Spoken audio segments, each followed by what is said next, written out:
안녕하십니까. 성경으로 성경을 공부하는 성경개요 시간입니다. 성경은 마땅히 성경을 성경으로 성경을 공부하는 것이 당연한 일입니다. 또한 성경은 예수 그리스도에 관해서 말씀해 주시는 책입니다.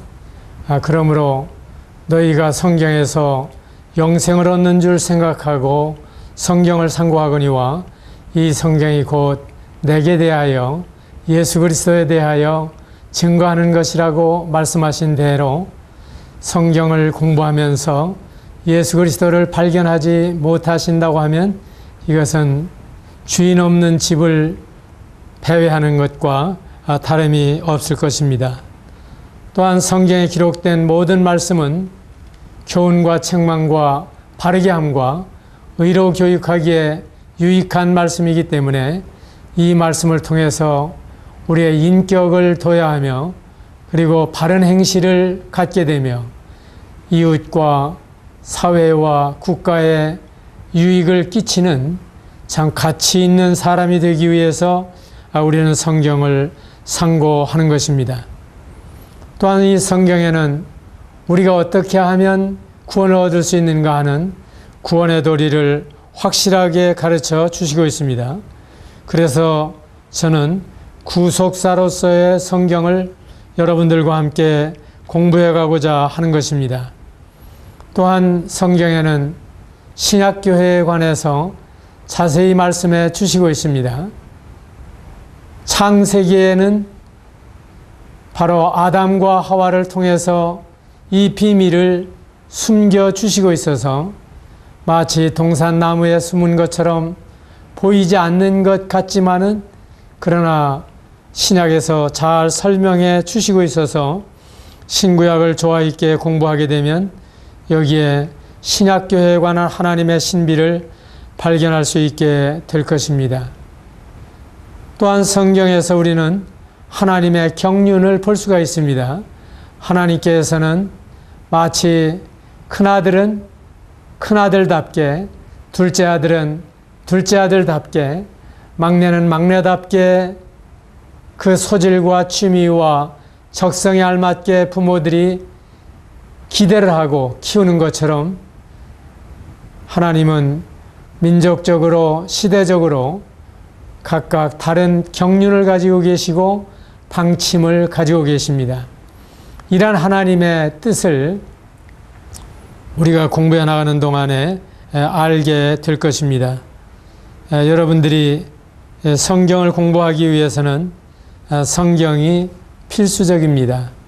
그래서 특별히 작은 성경, 손 안에 들어가는 이러한 성경을 여러분들이 항시 가지고 그리고 필요할 때 성경을 펼 수 있게 하시고 또 마음에 와닿는 말씀이 있으면 그와 같은 구절들을 암송하시고 이렇게 해서 여러분들이 하나님의 말씀이 삶 가운데 살이 되고 피가 되기를 바라고 생명이 되시기를 바라는 것입니다.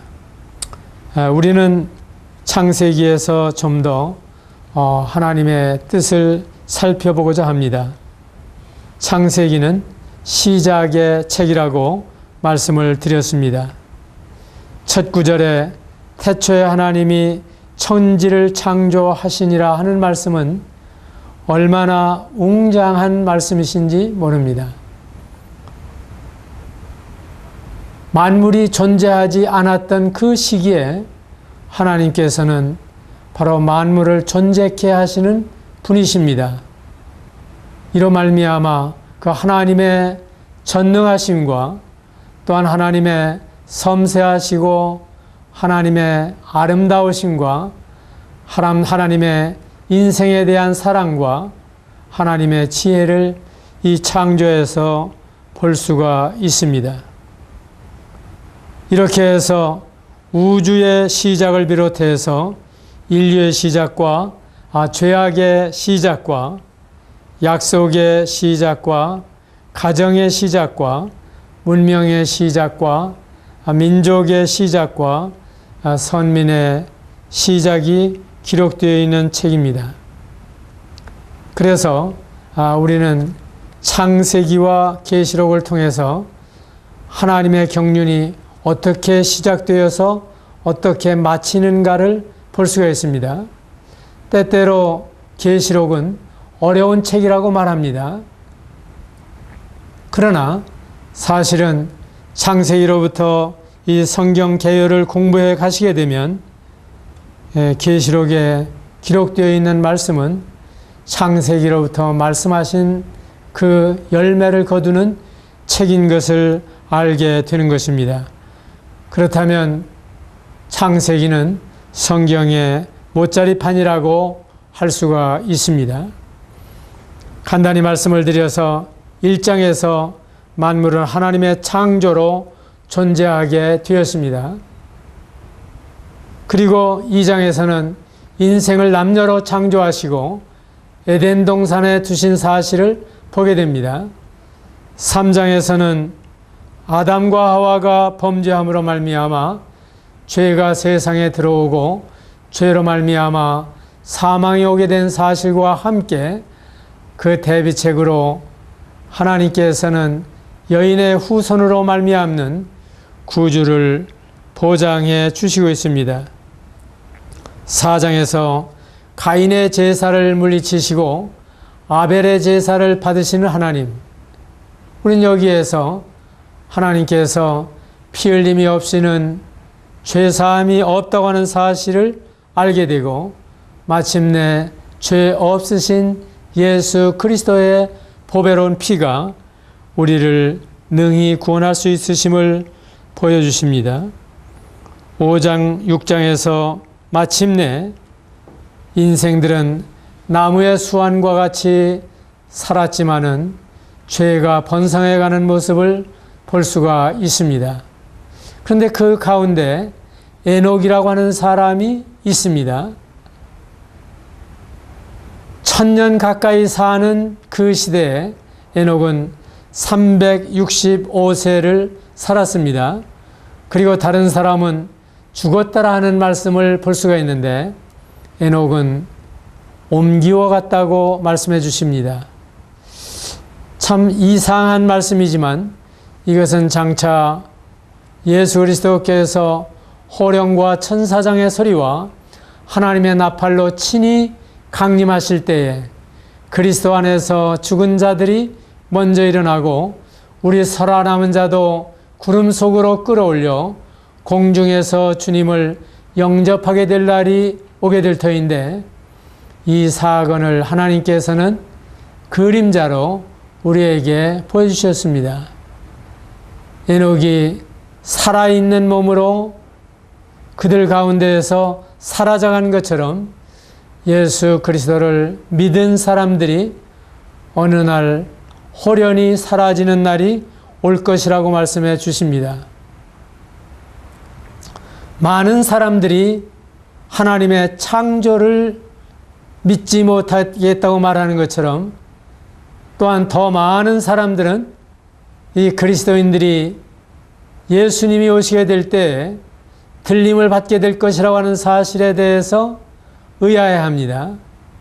그러나 우리는 오늘날 육중한 비행기가 수많은 사람과 화물을 싣고 하늘을 나르는 사실을 보고 있습니다. 그런가 하면 강력한 자석에 비철금속은 달라붙지 아니하지만은 쇠붙이라고 하는 쇠붙이는 순간적으로 달라붙는 것을 볼 수가 있습니다. 참으로 예수 그리스도의 영을 모시고 있는 사람에게는 이러한 기적적인 역사가 일어날 것을 성경은 미리 말씀해 주십니다. 그런가 하면 이제 7장에서 노아는 방주를 만들게 됩니다. 그리고 그 방주에 노아 부부와 그리고 세 자녀의 부부와 함께 8 식구가 들어가게 되고 그리고 하나님께서 보내준 짐승들과 함께 이 홍수를 맞게 됩니다. 하나님께서는 이 노아 홍수에 대해서 말씀하시기를 전혀 얘기하지 못한 때에 예수님께서 다시 오시리라고 말씀하십니다. 성경은 5번이나 내가 도둑같이 오리라. 우리는 도둑이 어느 경점에 올 줄을 알았더라면 우리는 도둑을 맞지 않도록 잘 예비할 것입니다. 그러나 언제 올는지 모르는 것처럼 우리는 문단속을 잘하고 만반의 준비를 해야 하는 것처럼 우리는 언제 예수님이 오신다고 할지라도 예수 그리스도를 구주와 주님으로 믿고 아멘 주여 오시옵소서 기다리는 이러한 여러분들이 되시기를 바랍니다. 하나님께서는 노아 홍수 이후에 무지개를 통해서 이제 다시는 내가 물로 세상을 심판하지 않을 것이라고 말씀을 하셨습니다. 그러나 주님께서는 베드로후서에서 말씀하시기를 그때 세상은 물이 넘침으로 멸망하였으되 이제 하늘은 불로 심판하시기 위하여 간수하신 바 되어 심판과 멸망의 날까지 보존해 두셨다고 말씀하시고 그날은 하루가 1000년 같고 1000년이 하루 같다고 말씀하십니다. 사람이 생각할 때에는 참 속히 오리라고 말씀하신 주님이 너무 더디 오시는 것처럼 보이지만은 그러나 주님께서 오시게 되고 그리고 마지막 날의 경륜을 시작하시게 될 때에는 성경에 말씀하신 그 모든 예언이 순식간에 이루어지게 되는 날이 오게 될 것입니다. 이와 같을 때 우리는 어떠한 사람이 되어야 마땅하겠습니까? 거룩한 행실과 경건함으로 하나님의 날이 임하기를 바라보고 간절히 사모하시기를 바랍니다. 그날의 하늘이 불에 타서 풀어지고 체질이 뜨거운 불에 녹아지려니와 우리는 그의 약속대로 의에 거하는 바 새하늘과 새 땅을 바라보게 되는 것입니다. 노아 홍수가 끝난 다음에 이제 노아의 세 아들 셈과 함과 야벳의 가정을 통해서 인류가 번성하기 시작을 했습니다. 최초의 아담과 하와를 창조하신 후에도 약 1500여 년이 지나는 동안에 인류가 급속도로 번성을 했을 것입니다. 어떤 사람은 10억, 20억의 인류가 이미 노아 홍수 전에 살고 있었을 것이라고 추산을 하는 분들이 있습니다. 물론 1000년 가까이 살면서 자녀를 낳고 또 그 자녀들이 자녀를 출산했기 때문에 참으로 그때의 인구 증가는 그야말로 기하급수적이었을 것입니다. 2배, 4배, 그리고 4, 4, 16, 그리고 16에 16배 이러한 속도로 이 자녀의 증가들이 이루어졌을 것이라고 하는 것입니다. 이 생육하고 번성하는 것은 하나님의 섭리입니다. 하나님께서는 영육간에 이렇게 번성할 것을 말씀하시고 축복해 주십니다. 제가 때때로 주례할 때마다 십자 백손, 천증손, 만고손을 두십시오 하고 이야기를 하면 많은 사람들이 웃습니다. 그러나 믿음의 조상들은 사실 그 이상의 자녀들을 두었을 것입니다. 그래서 단 3쌍의 부부를 통해서 오늘과 같이 6, 70억에 이르는 인류들이 번성하게 되었습니다. 하나님은 하나님의 방법대로 인구 조절을 하시는 여러 가지 장치를 가지고 계십니다.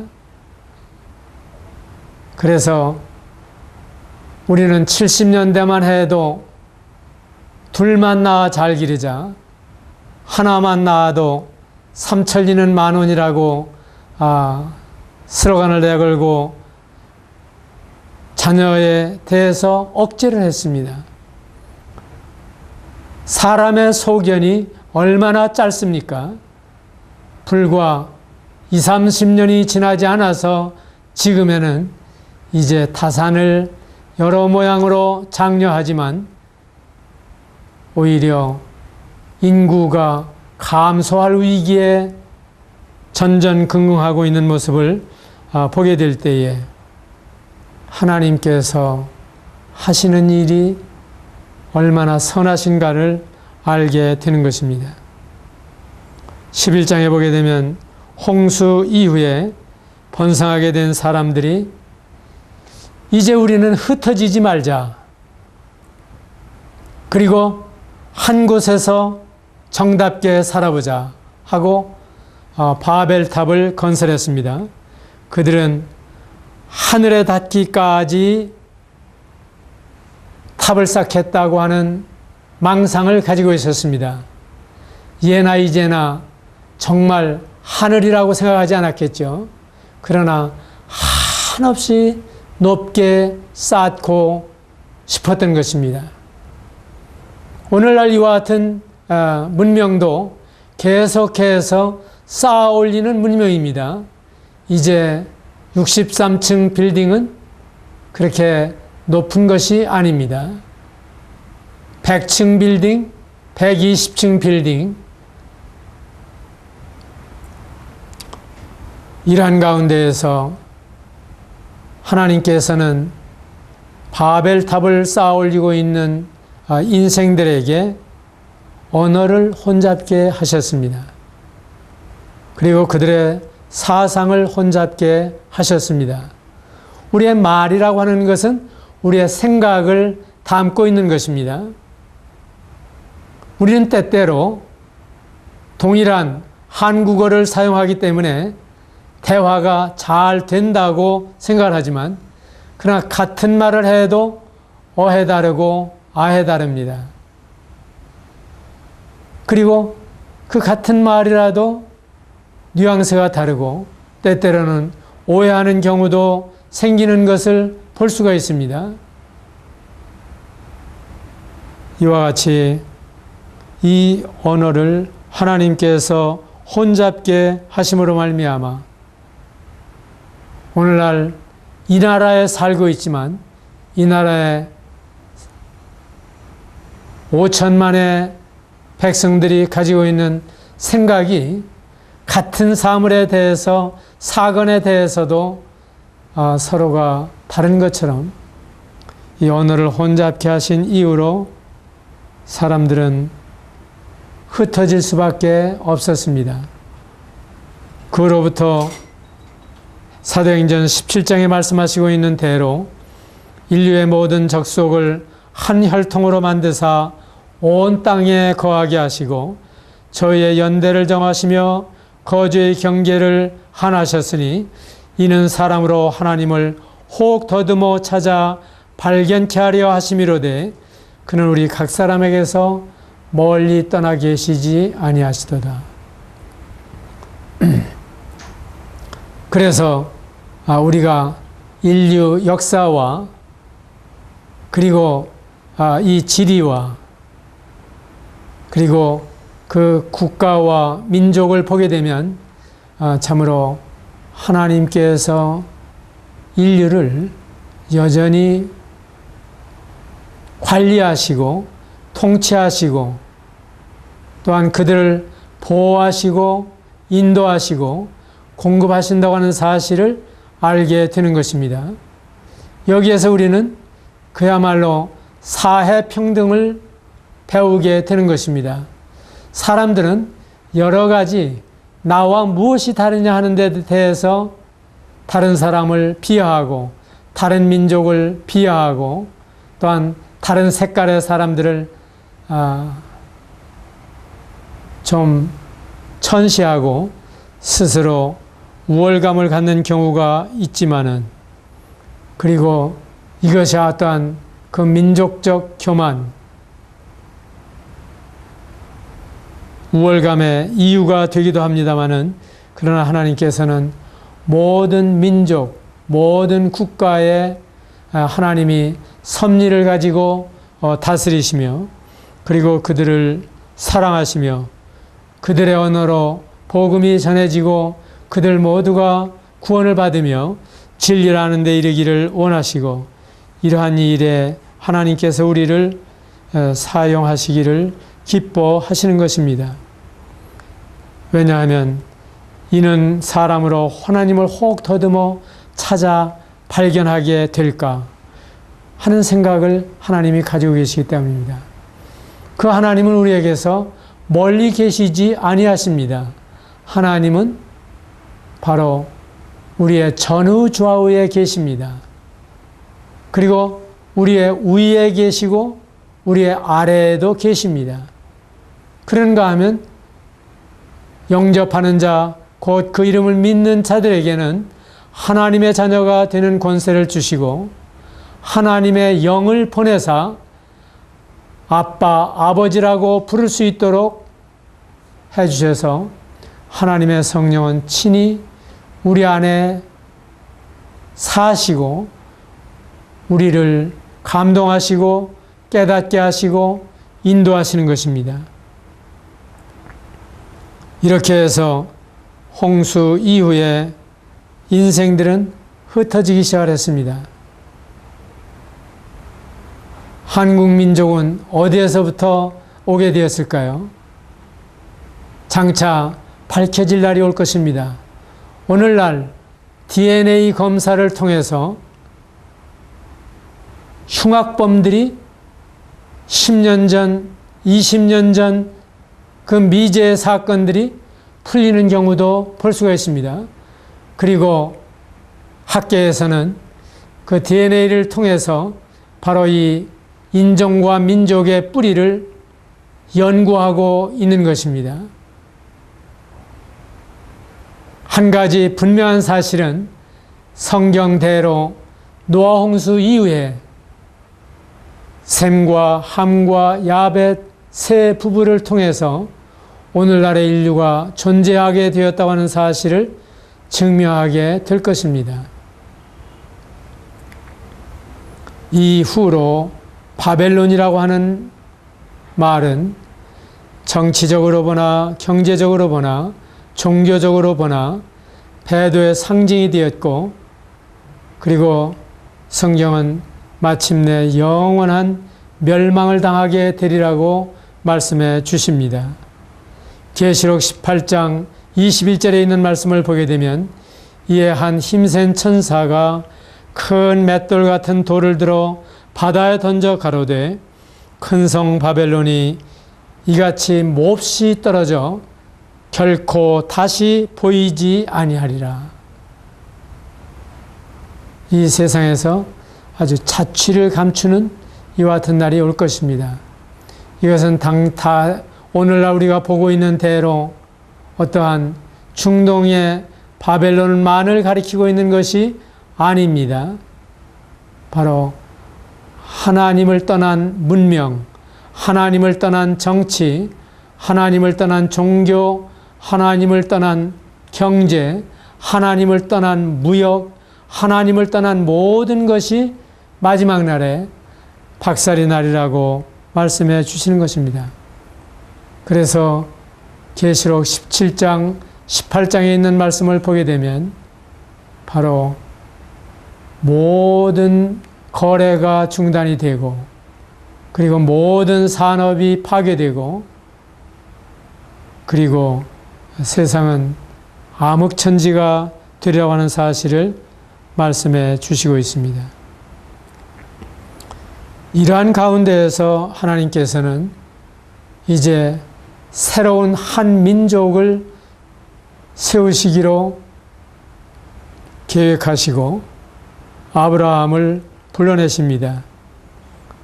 12장에서 아브라함에게 너는 너희 본토 친척 아비 집을 떠나 내가 내게 지시할 땅으로 가라고 부르십니다. 이 아브라함이 살던 지역은 갈대아 우르입니다. 지금의 바로 그 아라랏산 쪽에서부터 흘러내리는 노아의 방주가 산 중턱에 걸쳐져서 만년설 속에 쌓여 있는 채 수천 년 동안을 하나님이 보관하고 계시는 그 산에서부터 발원해서 유브라데스 강과 티그리스 강이 흘러내립니다. 그런데 티그리스 강은 아주 급류로 흘러내리고 유브라데스 강은 완만하기 짝이 없어서 소위 사행천이라고 불리워지는 뱀이 지나간 자욱처럼 아주 기이한 모습으로, 그리고 때에 따라서는 여러 갈래로 갈라져서 신신고 건널 수 있을 만큼의 강물로 흘러내려서, 그리고 하류에 가서는 마침내 하나의 강으로 합쳐져서 페르시아만으로 들어가게 되는데, 이 지점이 갈대아 우르입니다. 여기가 인류의 최고 문명의 발상지입니다. 우리가 고대 문명에 대해서 이야기할 때 바로 유브라데스 티그리스 강 유역의 이 메소포타미아 문명, 그리고 나일강 유역의 이집트 문명, 그런가 하면 인더스강, 간지스강 유역의 인도 문명, 그리고 양즈강, 황하 유역의 이 중국 문명을 4대 문명으로 꼽고 있습니다. 그러나 그들이 신속하게 흩어져 갔기 때문에 시차가 그렇게 많지 않다고 할지라도 여전히 가장 오래된 문명은 유브라데스 티그리스 강의 메소포타미아 문명이라고 보겠습니다. 바로 그 문명의 한복판에 있던 아브라함이 내 본토 친척 아비 집을 떠나라고 하는 말씀을 하나님께로부터 들었을 때 신속하게 여호와의 말씀을 쫓아갔습니다. 즉시 하나님의 말씀하신 대로 움직였습니다. 이것은 참 놀라운 결정이 아니겠습니까? 요즘 시골 총각이 남아 돌아가고 서울 처녀들이 남아 돌아갑니다. 왜 그렇습니까? 시골로 가고 싶어하는 사람이 많지 않기 때문입니다. 또한 선진국에서 후진국으로 떠난다고 하는 것은 상당히 결단을 요구합니다. 그러나 좀 잘 사는 나라를 향해서는 수단과 방법을 가리지 아니하고 이민을 가려고 애를 쓰는 모습을 볼 수가 있습니다. 이것이 수십 년 전까지 우리나라의 모습이기도 했습니다. 그런데 아브라함은 그 문명의 한복판에서 살다가 하나님이 말씀하셨을 때에 즉시 떠났습니다. 아브라함이 이처럼 하나님의 말씀을 들을 수 있는 영의 귀를 가지고 있었고, 또한 이 아브라함은 하나님의 말씀대로 실천할 수 있는 믿음을 가지고 있었습니다. 우리는 때때로 믿음이냐 행위냐 하는 이야기를 하지만은 성경이 말씀하시고 있는 것은 바늘 가는데 실 가는 것처럼 분명한 믿음이 있을 때에 실천은 따르게 된다고 말씀해 주시는 것입니다. 이 아브라함은 우리가 생각하는 것처럼 그렇게 고개를 갸웃거리고 몇 날 며칠을 고민하지 않았을 것입니다. 하나님이 말씀하셨다고 하면 내가 내게 지시하는 땅으로 가라 했을 때 거기에는 분명히 선하신 하나님이 나에게 최선으로 인도하시리라고 하는 확신이 있었기 때문에 아브라함은 주저하지 아니하고 떠난 것입니다. 하나님께서는 때때로 우리에게도 아브라함처럼 떠날 것을 명하십니다. 이 세상이나 세상에 있는 것들을 사랑하지 말라. 이 세상에 있는 모든 것이 안목의 정욕과 육신의 정욕과 세상의 자랑이니 이것이 하나님 아버지께로 쫓아온 것이 아니요 세상으로 쫓아온 것이라. 이 모든 것은 다 지나가지만 하나님의 말씀은 영원히 존재한다고 말씀해 주시는 것입니다. 하나님의 말씀만이 영원한 것입니다. 물론 아브라함은 때때로 연약함도 보입니다. 저는 이 아브라함의 실수를 참 좋아합니다. 아브라함도 실수했다고 하는 사실은 허물 많은 저에게도 많은 위로가 되는 것입니다. 12장 1절에서 하나님의 말씀을 따라 나섰는데 12장 후반에 가서 보게 되면은 뭔가 약속의 땅에 이르렀지만은 기근이 찾아왔습니다. 그래서 조첨조첨 남쪽으로 옮겨가다가 마침내 이집트에 이르는 사실을 성경은 말씀해 주시고 있습니다. 물론 이집트에서 상당한 복을 받았습니다. 그러나 이집트에서 떠나올 때까지 아브라함은 전혀 하나님의 음성을 들을 수가 없었습니다. 우린 때때로 재물의 복을 받는다든가 출세한다든가 건강하다든가 하는 것만을 가지고 참 하나님의 복을 많이 받았다 이야기하는 경우를 볼 수가 있습니다. 그러나 반드시 그렇지 않습니다. 어떤 때에는 건강한 것이 복이지만은 어떤 때에는 약한 것도 복입니다. 어떤 때에는 부유한 것이 재앙이요 가난한 것이 복이기도 합니다. 어떤 때에는 참 출세가도에서 실패한 것이 복이요 어떤 때에는 출세하는 것이 복일 수가 있습니다. 다 다니엘 같지는 않습니다. 다 요셉 같지는 않습니다. 다 모르드게 같지는 않습니다. 하나님께서는 그 모든 경우에 가난하기도 하고 부하게도 하시고 귀하게도 하시고 천하게도 하시지만은 그 가운데에서 아브라함의 생애에 나타난 한 가지 특징은 이집트에 내려갔을 때에 하나님의 음성을 듣지 못하는 하나님의 계시를 받지 못하는 이러한 불행을 보여주고 있는 것입니다. 여러분의 생애 가운데 진정으로 예수 그리스도를 간절히 찾으시기를 바랍니다. 가까이 계실 때 그 예수님을 부르시기를 바랍니다. 제가 아는 친구가 수십 년 전에 제물포 고등학교를 졸업하고 서울대학교에 의대 입시원서를 냈습니다. 그런데 제물포 고등학교에서 만년 1등이었던 이 친구가 떨어질 거라고 생각한 사람은 본인도 다른 사람도 아무도 없었습니다.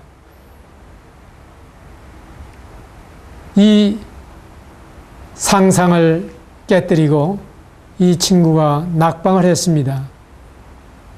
그것도 디아스타제라고 하는 대단히 애매한 해답 때문에 떨어졌습니다. 그리고 나서 2번이나 자살을 기도했습니다.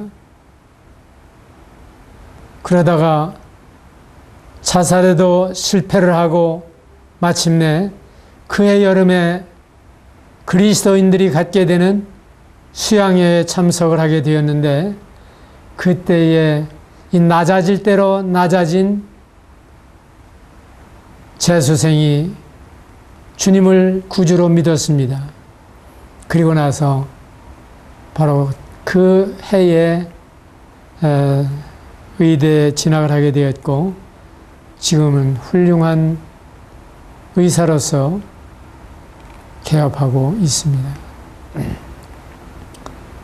하나님께서는 때때로 우리를 가난하게도 하시고 부유하게도 하시고, 그리고 높이기도 하시고 낮추기도 하시고, 한나가 고백한 대로 거름더미에서 일으키사 왕족의 반열에도 앉게 하시고, 그런가 하면 교만한 자를 대적하시고, 교만하면 낮추시고, 느부갓네살과 같이 세계적인 제국을 건설한 왕도 마침내 교만했을 때 7대를 들짐승이나 새와 같이 지나면서 손톱이 기를 대로 길고 머리카락이 기를 대로 길어서 사람인지 짐승인지 구별하지 못할 만큼 허무한 세월을 보내다가 마침내 그가 제정신이 돌아와서 하나님은 상천하지에 놀라우신 분이라고 하는 이러한 고백을 하는 것을 보게 되는 것입니다. 이것이 느부갓네살에게는 얼마나 복된 일입니까? 만일에 우리의 생애 가운데 이러한 복을 받을 수 있다면, 정말 우리 가운데 성경이 가까이에 있으면서도 하나님의 말씀으로 깨닫지 못하고 그 하나님의 말씀을 믿지 못하고 있는 사람이 만일에 그 말씀을 성경대로 그리스도께서 우리 죄를 위하여 죽으시고 성경대로 사흘 만에 다시 살아나사 예수는 우리 범죄함을 내어줌이 되고 우리를 의롭다 하시기 위해서 살아나신 분으로 믿을 수만 있다고 하면 얼마나 행복한 일이며, 그리고 이제부터 영원까지 감사할 수 있는 일이겠습니까? 아무쪼록 여러분 가운데에서 아직도 이 생명의 주인이신 예수 그리스도, 창조주이신 예수 그리스도, 구세주이신 예수 그리스도를 모르고 있다고 하면 여러분 가까이에 있는 하나님의 말씀 성경을 진지한 마음으로 읽으시고 기도하는 마음으로 읽으시고 마침내 성경의 주제이신 예수 그리스도를 발견할 수 있게 되기를 바랍니다. 아브라함은 애굽에 내려가 있는 동안에 복을 받았다고 하는 복은 재물의 복일 뿐이요, 결코 영적으로 피폐했던 것처럼 그리스도인의 생애가 세상적으로는 잘 되지만 하나님과는 연결이 끊어져 있는 이러한 불행한 생애가 되지 않기를 바랍니다. 감사합니다.